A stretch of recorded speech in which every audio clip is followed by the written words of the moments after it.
Om Namo Bhagavate Vasudevaya.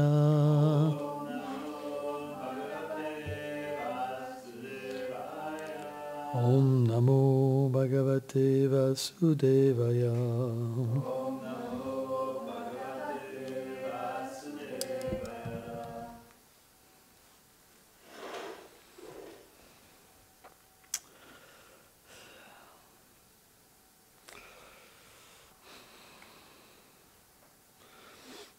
Nous allons lire un passage du Śrīmad Bhagavatam,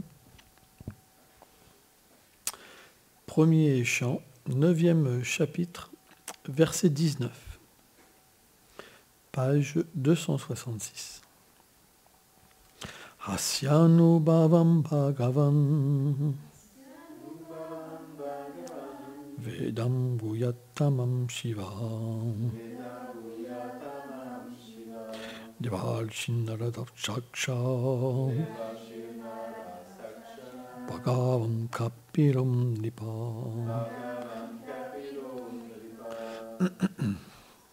Traduction. Ô roi, c'est seulement le Seigneur Shiva, le sage parmi les demi-dieux, Narada, et le Seigneur Kapila qui connaissent les gloires les plus mystérieuses et les plus ésotériques du Seigneur Krishna. Commentaire. Il existe 12 Mahajans, 12 grandes autorités spirituelles de l'univers. Ils sont Brahma, Shiva, Narada, Manu, les 4 Kumaras, Prahlad, Bali, Yamaraj, Bhishma, Janaka, Sukadev et Kapila. Srila Vishwanath Chaitanya Thakur révèle qu'ils connaissent les actions particulières du Seigneur Krishna, qu'il choisit de leur révéler, mais pas ses intentions, sa forme réelle et ses vrais pouvoirs. Il a d'innombrables formes éternelles et un nombre illimité de dévots qui le servent et échangent avec lui divers sentiments spirituels. Ceux qui connaissent les Écritures, décrivant ces sentiments d'amour, disent que l'appréciation de ces gloires par le dévot se manifeste à travers les signes de l'extase, comme la paralysie, la transpiration, les poils qui se hérissent. Par l'atteinte de ces gloires, l'amour de Dieu devient ininterrompu et parfait. On le nomme Steibhav, en proportion qu'un dévot voit Krishna lui révéler les qualités et l'intensité de ses gloires. En proportion, les qualités particulières et l'intensité de son sentiment dévotionnel permanent lui sont révélés.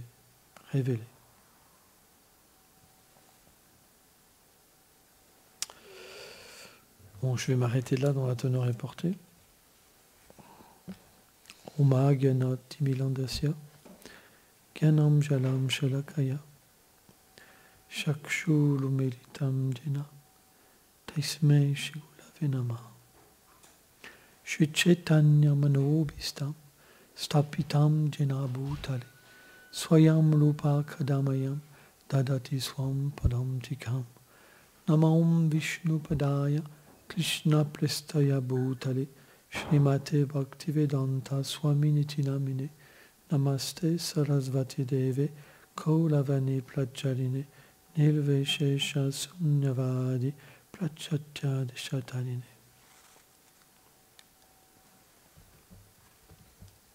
Donc parfois, le Seigneur se révèle d'une certaine manière à certains êtres, selon la possibilité qu'ils ont de le comprendre.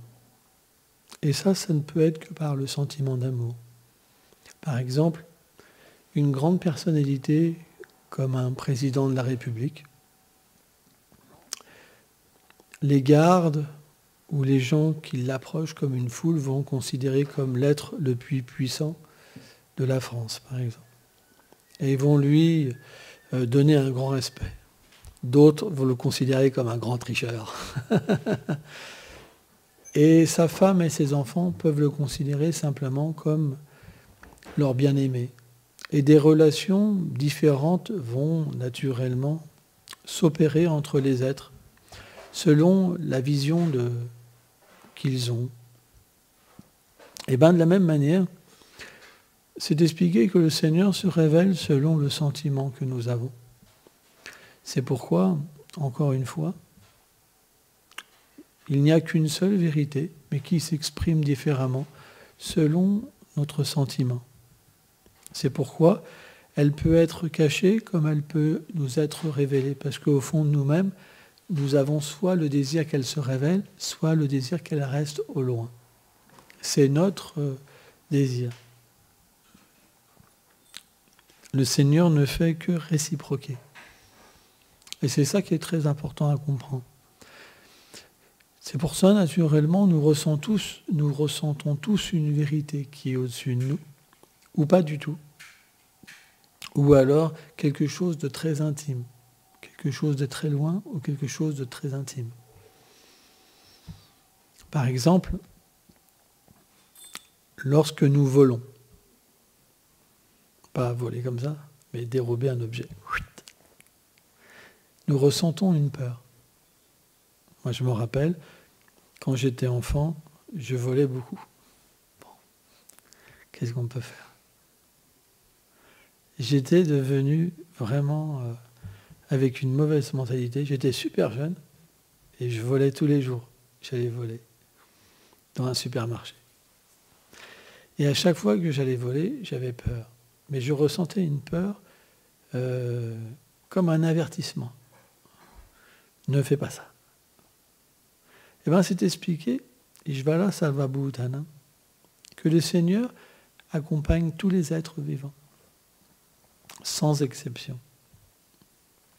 Et selon leur conscience, il les guide. C'est pourquoi, pour certains, il va simplement leur refaire sentir qu'ils font une mauvaise chose.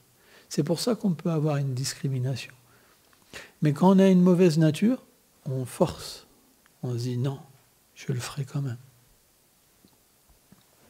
C'est pourquoi quelqu'un qui a une mauvaise nature, il ne peut pas entendre la vérité. Parce que même s'il l'entendrait, il la ferait quand même. Donc cette vérité, elle peut s'adresser à lui comme un pressentiment. Alors que pour les êtres qui ont une bonne nature, cette vérité, elle peut directement leur parler. C'est pourquoi chacun a véritablement une perception différente. C'est pour ça, celui qui peut voir, toucher, ressentir, aimer, il va comprendre une personne qui peut juste ressentir ou entendre. Ou rien à voir. Mais celui qui ne voit pas, c'est difficile pour lui de comprendre qu'on peut entendre, qu'on peut toucher, qu'on peut aimer, par exemple. Et c'est normal.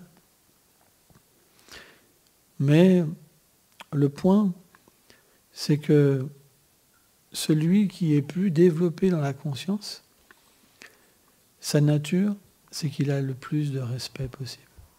Jamais il ne manquera de respect. Parce qu'à travers sa vérité, il voit la vérité chez les autres. Ce que nous avons dans notre cœur et notre conscience, c'est une projection sur les autres. C'est pourquoi quelqu'un qui veut du pouvoir, il voit simplement deux sortes d'êtres vivants, ceux qui l'aident, ses amis et ses ennemis. Mais ceux qui voient la vérité, ils voient la vérité partout. Il ne va pas voir d'ennemis et d'amis puisque ça n'a rien à voir avec la vérité. Il voit simplement des frères, il voit l'âme. Et il va comprendre qu'il y a deux sortes de personnes.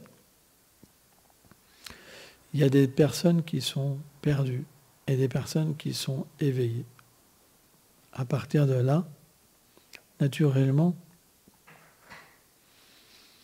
il y a une forme de compassion et un désir d'aider. Mais comment aider ? Si nous examinons tous les êtres vivants, les Bhagavad Gita expliquent qu'il y a des êtres qui sont déviques et asuriques. L'asura, il fait ses propres lois. Il ne se réfère à rien. S'il peut faire même du mal Pour qu'il ait du bien, lui, il s'en moque. Il ne suit aucune loi. L'être vertueux, par contre, il va naturellement se référer à un savoir qui est antérieur à lui. Il va aimer apprendre et se référer à des textes pour comprendre des choses plus élevées. Or, ces textes, ils ont différentes natures, dans l'ignorance, dans la passion, dans la vertu et dans la transcendance, selon notre condition que la nature matérielle nous donne.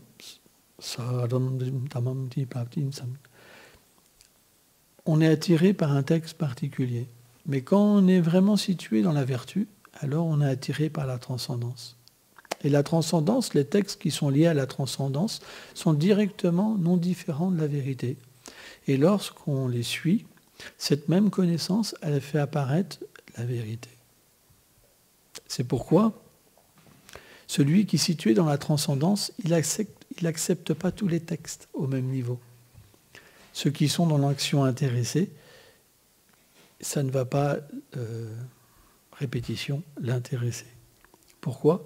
Parce qu'ils sont quelque part liés à des désirs secondaires. C'est pourquoi il y a des formes de sacrifice, il y a une forme quelque part d'injustice aussi. Et les gens qui suivent ces lois, souvent comme ils ne peuvent pas devenir réalisés à travers ces lois, ils les interprètent et ça peut devenir des choses quelque part très négatives.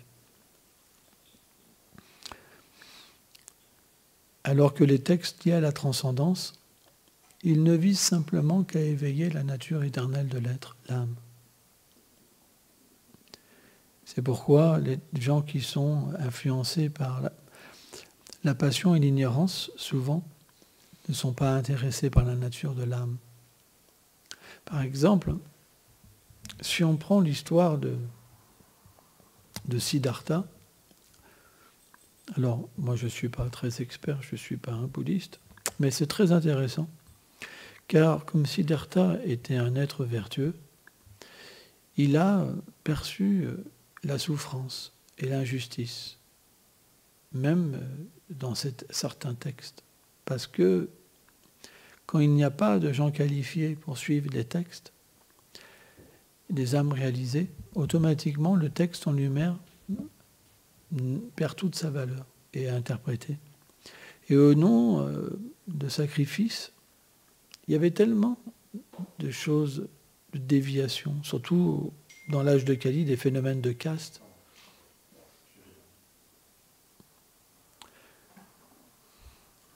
Il y avait la conception d'intouchables, etc. Et naturellement, une personne vertueuse, elle va ressentir qu'il y a quelque chose d'étrange.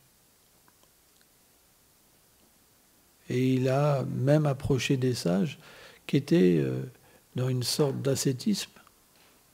Et finalement, il n'a pas trouvé le bonheur non plus. Il a trouvé le bonheur par l'expérience. Et donc l'expérience, comme on le disait hier, elle peut être perçue de trois manières. C'est ce qu'expliquent les Écritures dans la transcendance. Brahman, Paramatma et Bhagavan. Brahman, c'est l'impersonnalisme. Le Seigneur a un aspect impersonnel.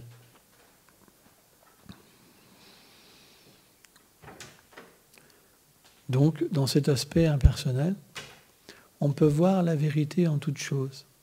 On peut réaliser qu'on est éternel, qu'on n'est pas matière et qu'on est libéré de tout asservissement matériel, qu'on est au-delà du bien, au-delà du mal, au-delà de toutes les dualités, au-delà de tous ces conflits religieux, d'institutions.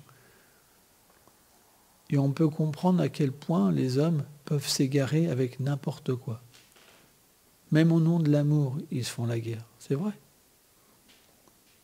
Donc celui qui est sur ce plan, le Brahman, il se retire. Ce monde ne l'intéresse plus. Il comprend que l'attachement, l'ignorance est la seule raison pourquoi une personne peut trouver quelque chose de juste dans ce monde. il se retire de ce plan et goûte en lui-même la félicité.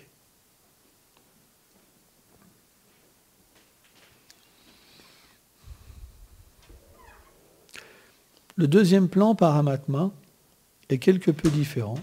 Il y a tous ces attributs qu'on vient de décrire, mais en plus, l'âme suprême apparaît en lui-même. Ça veut dire que celui qui est sur le plan de Brahman, il ne perçoit pas la présence, une présence, mais il voit tout comme un tout. Le second, c'est expliqué qu'il peut ressentir à côté de lui l'âme suprême, le Créateur, celui qui accompagne tous les êtres et qui donne le fruit à chacun. Par exemple, pourquoi quelqu'un se réincarne? C'est parce qu'une personne derrière lui donne les fruits de ses actes. Et dans sa prochaine vie, lui permet de se rappeler de son but à atteindre et de continuer.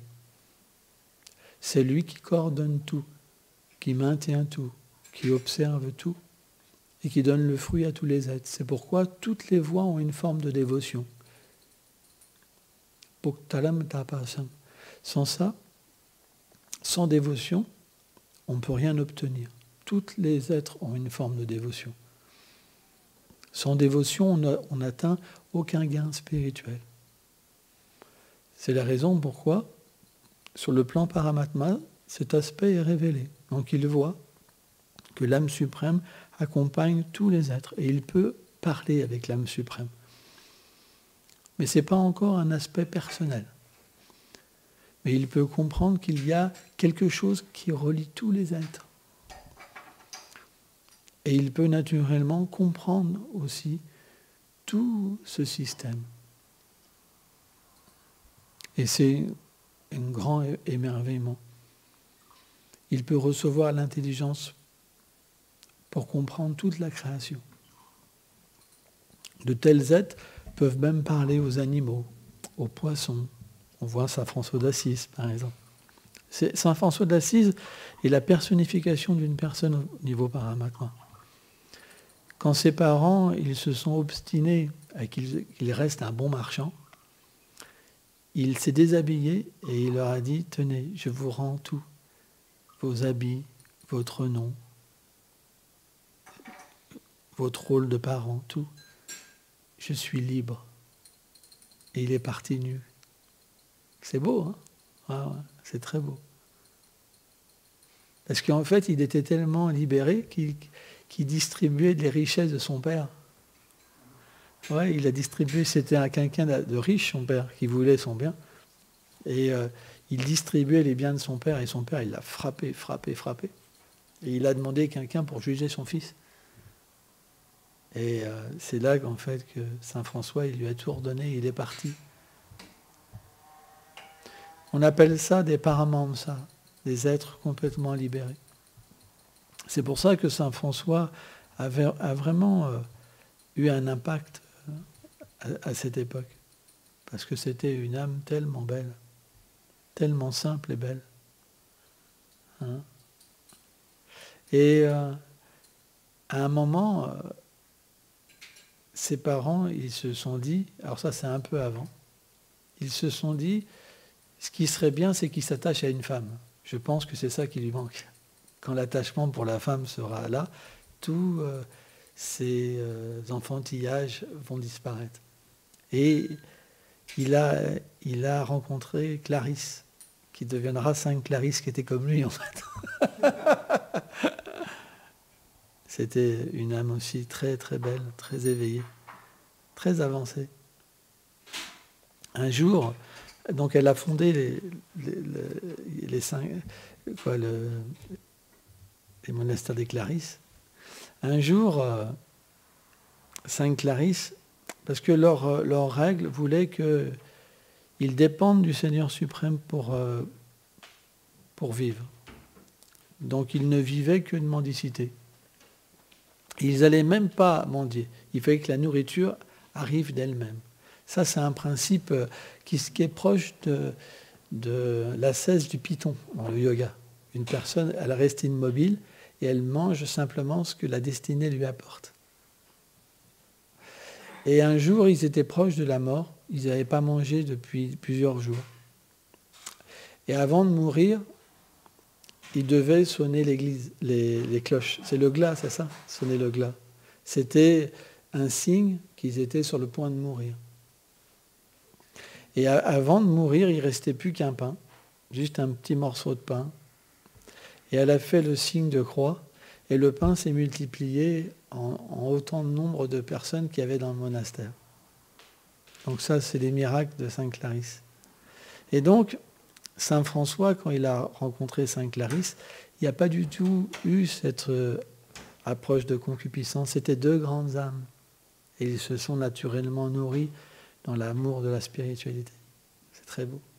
Donc ça, c'est des personnes qui sont sur le plan Paramatma, parce que sur ce plan, il peut véritablement parler avec le Créateur. Il y a une connexion avec la grandeur de Dieu.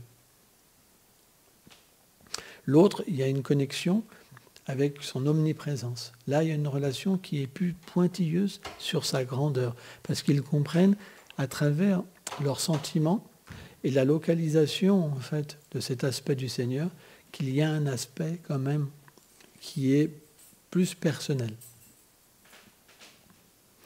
Et le plan Bhagavan, c'est la prise de conscience de la position de l'âme au-delà de l'univers matériel.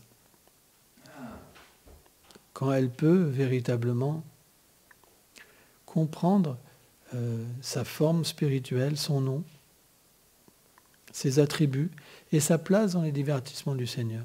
Donc c'est expliqué, quand elle médite, elle peut voir la forme du Seigneur. Or, les 12 autorités qui sont mentionnées ici sont des autorités sur le plan Bhagavan.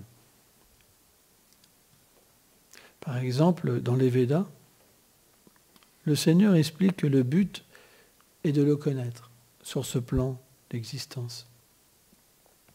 Donc, quand on parle d'une autorité, on parle d'une personne qui enseigne comment accéder sur ce plan à travers une attitude. Par exemple, il existe 9 formes de dévotion, Shravanam, Kirtanam, Vishnu, Panam, Parasevanam, Bhajanam, Vadan, Sakyam, Patmanivedam, qui est comme le chant, l'écoute, le fait d'offrir des prières, de devenir un ami, de s'abandonner à lui, etc. Donc il existe 12 formes de dévotion, et chaque acharya représente une dévotion personnifiée, une anga de la dévotion personnifiée. Une anga, comment on peut traduire ça déjà en sanskrit? Anga. Hein? Un membre de la dévotion. Voilà. Et donc, comme à travers cette attitude et cette pratique, ils ont pu faire que le Seigneur se révèle, alors ils ont pu enseigner leur pratique. Mais la différence avec un être ordinaire, c'est quand même expliqué, c'est que tous ces Mahajans, ils accompagnent toujours le Seigneur dans tous les univers où le Seigneur se divertit. Quand le Seigneur apparaît dans un univers, c'est comme le soleil. Quand il disparaît, c'est comme le coucher de soleil. Il apparaît dans un autre univers. Ça fait comme ça à chaque fois. Et tous, en fait, ces Mahajans apparaissent dans différents moments, dans chaque univers, pour enseigner. Et ces enseignements restent aux êtres vivants comme un moyen d'atteindre la perfection. C'est pour ça qu'on dit qu'ils sont des grandes âmes, des Mahajans. Et ils enseignent au niveau du Nitya-dharma. Nitya-dharma, ça veut dire ce qui dépeint véritablement la personnalité du Seigneur suprême.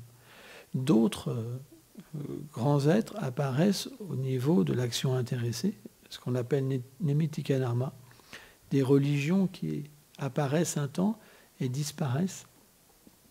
Mais là, quand ils enseignent sur des gains temporaires. Par exemple, l'atteinte du paradis. Dans la Bhagavad Gita, c'est expliqué qu'il existe différents systèmes planétaires, et quand les êtres vertueux ont assez de bénéfices, alors ils peuvent, dans leur prochaine vie, atteindre une planète plus élevée pour être heureux. Mais une fois que ces bénéfices sont consumés, ils reviennent sur la Terre. Donc on ne considère pas que ces écrits sont les plus élevés. ils sont liés à l'ignorance et à la passion. Tout à l'heure, on en parlait. Et quelque peu à la vertu aussi. Mais ils n'expliquent pas véritablement comment atteindre une relation avec le Seigneur suprême. Ni même comment même se libérer véritablement. Tu as une question, Ryan ? Oui, en fait, est-ce que il y a des purs égaux, il y a des Madhyamanchari, Gaudiya Vaishnava ou Vaishnava pour sur la planète de l'élite, pour apprendre aux gens à continuer En fait, sur toutes les planètes, il y a des dévots du Seigneur. Mais quand même, certaines planètes, n'est réservées qu'au plaisir, si on peut dire. Mais c'est vrai que des grands sages peuvent aussi, de temps en temps, venir sur ces planètes. Et quand les gens les voient, ils ont un bénéfice spirituel qui va naturellement porter des fruits et leur permettre de progresser. Le Seigneur aussi peut venir sur ces planètes. Vishnu. Par exemple, quand ils font un grand sacrifice, le Seigneur peut venir aussi. Mais le fruit que donne le Seigneur suprême est parfois différent. Par exemple, si nous prenons l'histoire de Daksha, comme Daksha avait commis une offense au Seigneur Shiva, quand le Seigneur est apparu à Daksha, il ne lui a pas donné le pur amour de Dieu, mais il lui a donné juste la bénédiction de procréer des êtres. Vishwanath Chaitanya Thakur explique ça. C'est la raison pourquoi il n'a pas obtenu l'amour de Dieu Daksha.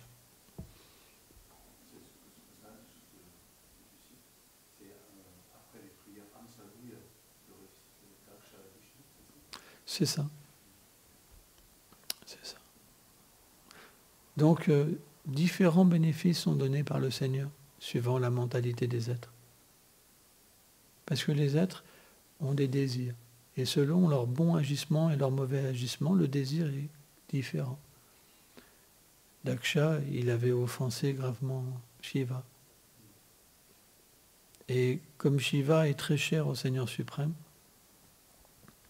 automatiquement, le bénéfice qu'a eu Daksha, il était moindre de ce qu'il pourrait avoir. Alors bien sûr, Daksha n'est pas un être ordinaire non plus. Il est un fils direct de Brahma. Et ce sont ce qu'on appelle des sortes de divertissements. Ça veut dire que bien que ces êtres vivants renaissent et ont toujours cette même proximité avec le Seigneur suprême, ils accomplissent des fois des choses qui paraissent mauvaises pour enseigner les êtres vivants. Par exemple, un jour, Shiva, qui est finalement pas différent du Seigneur suprême, avait entendu parler que le Seigneur Vishnu avait pris la forme de Mohini Morti, une forme tellement belle, une forme féminine. Et Shiva, il a voulu désirer voir cette forme. Et le Seigneur est apparu sur cette forme. Et Shiva était avec Durga Devi. Elle était même sur ses genoux. Il était entouré de tous les plus grands sages de l'univers, comme les Kumaras, comme Narada Muni. Sous son arbre particulier, dans sa planète. Et à ce moment-là, quand le Seigneur est apparu, Shiva, il a été complètement absorbé dans la beauté, dans le parfum, dans les gestes. Et il s'est levé, oubliant tous les sages, oubliant son épouse. Et le Seigneur le regardait avec un sourire. Il jouait avec une balle, et il passait derrière un arbre, il le regardait. Et parfois, il y avait du vent qui passait et qui soulevait quelque peu ses vêtements. Et à un moment, Shiva était perdu, complètement attracté. Il a couru après Mohini Morti. Et Mohini Morti se cachait. Et Shiva passait d'un arbre à un autre. Et c'est expliqué que le Seigneur l'a amené sur toutes les planètes même. Là où il y avait tous les grands sages de l'univers, les plus grands sages de l'univers, partout. Et personne n'a manqué de respect à Shiva. Parce que tout le monde comprenait que c'était quelque chose de supérieur. Parce que Shiva ne peut pas être sous l'emprise de la concupiscence. Et c'est expliqué qu'à un moment, quand il a touché Munimurti, il a perdu sa semence. Et sa semence est devenue l'or. C'est comme ça que l'or est apparu. Et à ce moment, une fois qu'il a perdu sa semence, il a retrouvé sa conscience. Et là, il a offert des prières au Seigneur, qui s'est révélé à lui sous sa forme à 4 bras. Et lui a dit, ne t'inquiète pas, Shiva, tu n'es jamais sous l'influence de mon énergie externe, Maya Shakti.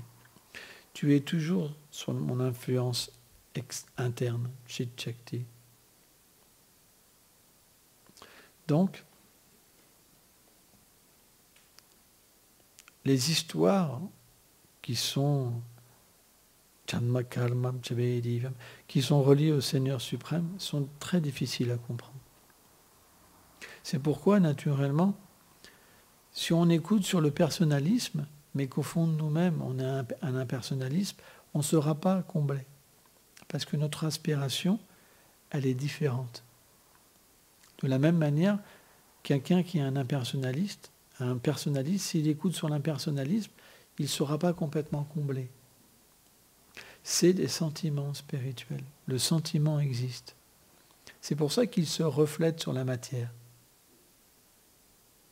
Et chacun, selon son attraction et sa qualification, devient satisfait. C'est pourquoi le Seigneur doit avoir différents visages. C'est normal. C'est quelque chose qui est logique.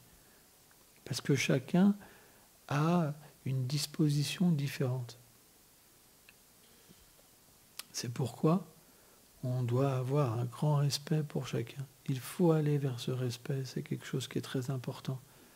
Il faut essayer de toujours être dans un endroit qui est différent de notre foi, en se disant, cette même vérité est présente sous cette forme. Je la respecte. Même si je ne peux pas la comprendre, je ne peux pas ressentir pleinement les choses, je respecte. Et de cette manière-là, alors, on s'ouvre à la vérité. C'est très important. C'est une base essentielle pour faire disparaître les impuretés en nous. C'est très important. L'impureté, on s'en doute, le sectarisme et le fanatisme. C'est très important. Qui se retrouvent dans toutes les voies. Lorsqu'on est dans un endroit avec une foi différente, une pratique différente, et qu'on ne peut pas l'apprécier, alors on doit se dire le fanatisme. C'est un bon entraînement. Vous allez dans un endroit qui est différent, vous vous asseyez et vous écoutez, par exemple, une messe ou un rituel bouddhiste. Et vous vous mettez là, et là vous pouvez savoir où vous êtes situé. Est-ce que vous pouvez voir la vérité? Est-ce que vous pouvez vraiment apprécier le chemin des autres?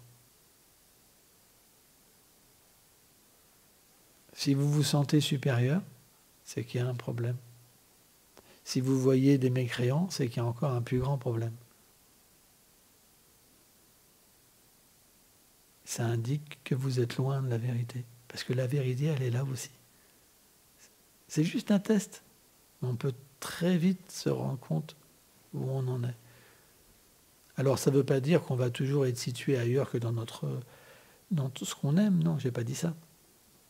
Mais les fois où on va se retrouver dans un autre bain de vérité, alors nous devons nous y sentir profondément bien. Et c'est un très bon exercice. Par exemple, Jean-Pierre a une attirance spirituelle différente que nous, mais il se sent bien.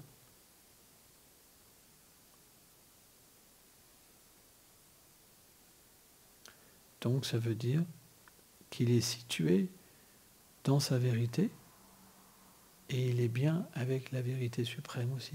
Parce qu'il peut comprendre que elle s'exprime différemment. Bien que pour lui, elle s'exprime différemment que pour moi. Et pour moi, je peux comprendre que c'est la même vérité qui s'exprime pour lui et vice-versa. De cette manière-là, on peut construire l'harmonie et enseigner. Sans ça, ce n'est pas possible. Parce que l'enseignement qui est donné, quand on ne perçoit pas la vérité, c'est finalement un enseignement qui mène à la guerre, à la violence.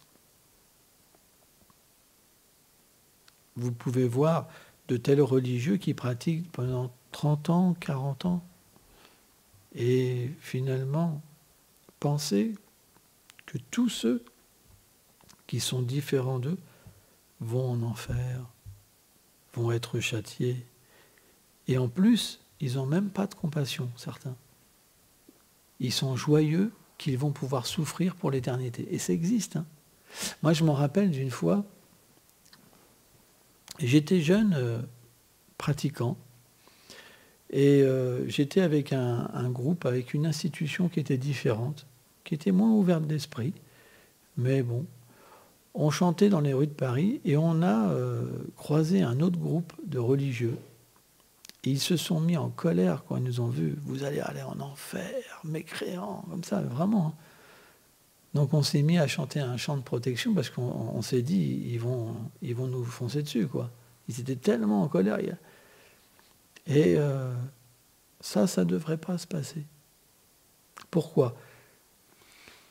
Si ça se passe, c'est que les leaders ont un problème. Ils enseignent aux autres à devenir des fanatiques. On devrait apprendre aux plus jeunes à se libérer du fanatisme. Ça, c'est la responsabilité des leaders. C'est pourquoi un Mahajan, un véritable leader, il n'enseigne pas la guerre et la différence. Il enseigne le langage de l'âme, de la libération, de la réalisation spirituelle. C'est très important. C'est pourquoi quelqu'un qui est proche de la vérité, il ressent beaucoup de peine de voir tous ces spiritualistes se battre. Et surtout, par leur bataille, ça empêche les autres d'aller vers la spiritualité. Comment vous voulez aller vers la vérité si ça rend comme eux ? Moi, une fois, j'ai une jeune fille qui est venue me voir en me parlant de certaines personnes du groupe dans lequel elle faisait partie. Et je lui dis, alors, tu ne pratiques pas la vie spirituelle ? Elle m'a dit comme ça, gentiment, elle m'a dit, tu sais, je ne veux pas devenir comme eux, donc je ne pratique pas. Et ces paroles, c'est lourd de sens. Quand quelqu'un vous dit ça, ça veut dire que c'est une personne qui a mal été informée.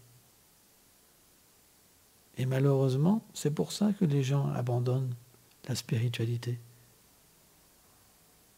Pourquoi il faudrait devenir des fanatiques ? Des gens qui peuvent être même plus cruels au nom de l'amour.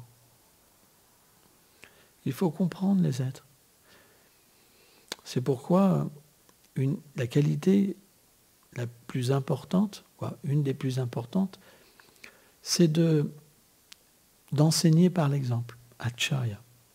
Ce qu'on dit, il faut le faire. Je me rappelle une fois, il y avait un maçon qui nous aidait pour les travaux, et il était d'origine roumaine. Donc il allait à l'église avec les Roumains. Il me dit comme ça, le prêtre là, il fait une bonne prêche. Il avait un accent comme ça.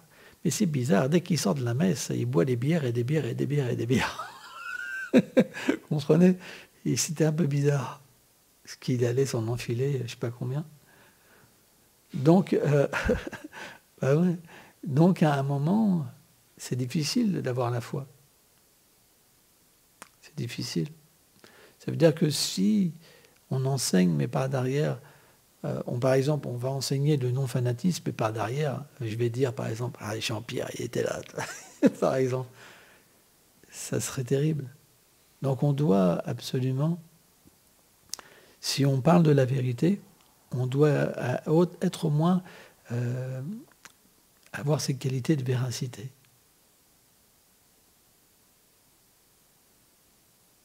Et surtout quitter cette dualité qui est en nous. Ce qu'on est, c'est ce qu'on dit. Ce qu'on pense, c'est ce qu'on dit. Quand cet attribut est là, on peut voir la vérité. C'est pas possible. Et c'est le problème de beaucoup de personnes qui pratiquent la vie spirituelle. C'est quand les gens, parce que les êtres vivants, quand ils approchent un religieux, ils approchent la vérité.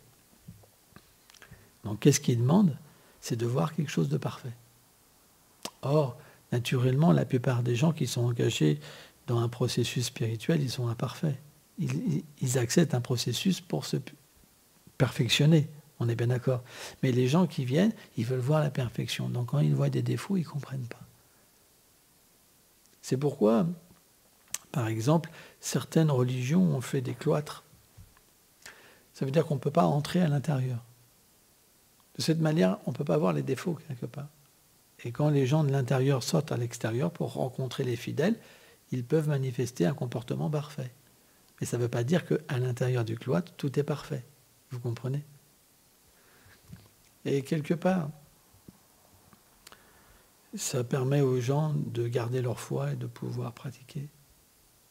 Mais quand ils apprennent ce qui se passe à l'intérieur, alors c'est pour ça que c'est pas facile d'être un spiritualiste. On a une lourde charge. C'est d'être un exemple pour les autres. Et ça, c'est pas facile. Merci beaucoup.